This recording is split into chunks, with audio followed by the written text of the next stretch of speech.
Four sports and excellence school ക്യാമ്പസിൽ ഈസ് expo അരങ്ങേറി. ഫ്യൂഷൻ ഗാല എന്ന പേരിൽ നടന്ന പരിപാടിയിൽ ഫിലിപ്പ് തോമസ് മുഖ്യാതിഥിയായി.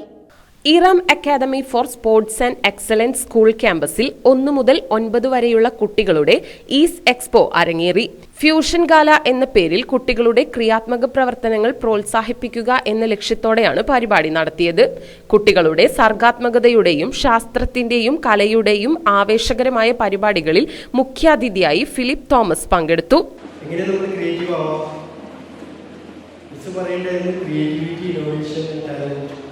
അതാണ് ഇന്നത്തെ ദിവസത്തിൻ്റെ പ്രത്യേകത. നമ്മൾ ഇത്തരത്തിൽ വർക്കുകളൊക്കെ ചെയ്യുന്നത് ക്രിയേറ്റിവിറ്റി ഇമ്പ്രൂവ് ചെയ്യാനാണ്, ഇന്നോവേഷന് വേണ്ടിയാണ്. അതിനെക്കുറിച്ച് അത് ആലോചിച്ചിട്ടുണ്ടോ? എപ്പോഴും എങ്ങനെയാണ് നമുക്ക് ക്രിയേറ്റീവ് ആവാം? ക്രിയേറ്റീവ് ആണോ നിങ്ങൾക്ക്?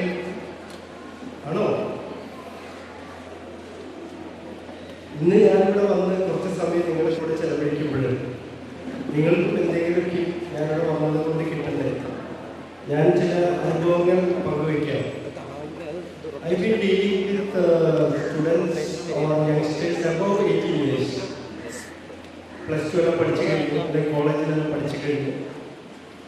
ജോലി അന്വേഷിക്കുന്ന യുവജനങ്ങളെയാണ് ഞാൻ കൂടുതലും കൈകാര്യം ചെയ്യുന്നത്. എൻ്റെ വലിയൊരു സമയം ചെലവഴിക്കുന്ന അതിന് വേണ്ടിയാണ് തൊഴിൽ നൈപുണ്യ പരിശീലനം എന്ന് പറയും.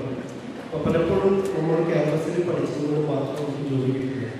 അപ്പോൾ ഞാൻ അവർക്ക് പരിശീലനം നൽകുന്നത് ക്രിയേറ്റീവ് ആയിട്ടുള്ള നൈപുണ്യ തൊഴിൽ നൈപുണ്യമായിട്ട് ബന്ധപ്പെട്ടാണ്. സ്കൂളിലെ CCA പ്രോഗ്രാമിൽ ഉൾപ്പെടുന്ന റോബോട്ടിക്സിന്റെ ഭാഗമായി റോബോട്ടാണ് അതിഥിയെ പുഷ്പം നൽകി സ്വീകരിച്ചത്. വളരെ വ്യത്യസ്തത പുലർത്തുന്നതായിരുന്നു റോബോട്ടിന്റെ ഈ സ്വീകരണം.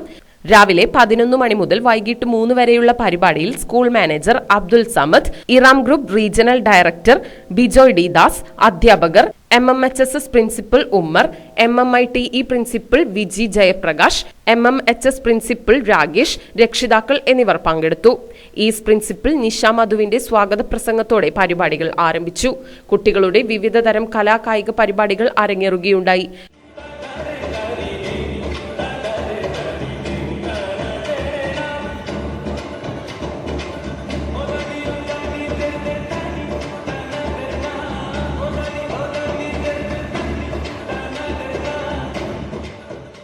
കുട്ടികളും രക്ഷിതാക്കളും ഒരുമിച്ച് ഈസ് എക്സ്പോ ഫ്യൂഷൻ ഗാല എന്ന പേരിൽ അവതരിപ്പിച്ച എക്സിബിഷൻ വ്യത്യസ്തത നിറഞ്ഞതായിരുന്നു.